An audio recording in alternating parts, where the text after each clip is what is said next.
In ancient India, there was a renowned Buddhist monastery known for its peaceful atmosphere and wise monks. Among them was a monk named Ananda, who was admired for his eloquent speech and deep understanding of the scriptures. Ananda had a quick mind and loved engaging in debates, often winning admiration for his sharp arguments. However, despite his knowledge, Ananda felt something was missing from his practice. One day, the monastery received a visit from a highly respected elder monk named Sariputra, who was known not only for his wisdom but for his profound silence. Sariputra rarely spoke, yet his presence alone brought a sense of calm and clarity to all those around him. Curious about this, Ananda approached Sariputra and asked, "Venerable Sariputra, I have studied many teachings and spoken many words, but I still feel incomplete. How is it that you, who speak so little, seem to have found a deeper peace?" Sariputra looked at Ananda with kind eyes and said, "My young friend, words are powerful, but silence has a power all its own. If you wish to understand the depth of the Buddha's teachings, you must learn the art of silence. For the next week, I challenge you to practice complete silence. Speak only when absolutely necessary, and observe what happens within you." Ananda accepted the challenge with some hesitation.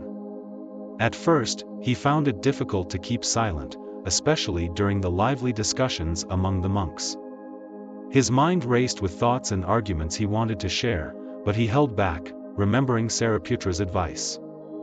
As the days passed, Ananda began to notice subtle changes. Without the distraction of his own voice, he started to listen more deeply, not just to others, but to the sounds of nature, the wind rustling through the trees, and the gentle flow of the nearby river.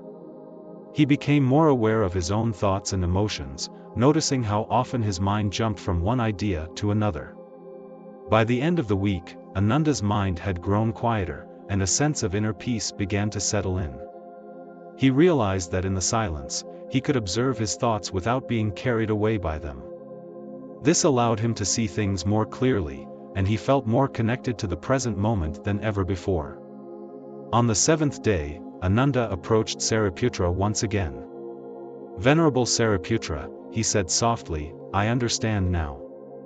In silence, I have found a depth of clarity and peace that I never experienced through words alone. The teachings I have studied seem to resonate more deeply within me now." Sariputra smiled and nodded. "Silence is a great teacher, Ananda. It reveals the truths that words often conceal. In silence, we can hear the voice of our own inner wisdom, the voice of the Buddha within." From that day forward, Ananda continued to practice silence regularly. He spoke less, but when he did, his words carried more weight and wisdom. The other monks noticed the change in him, and many began to follow his example, finding their own peace and clarity through the practice of silence.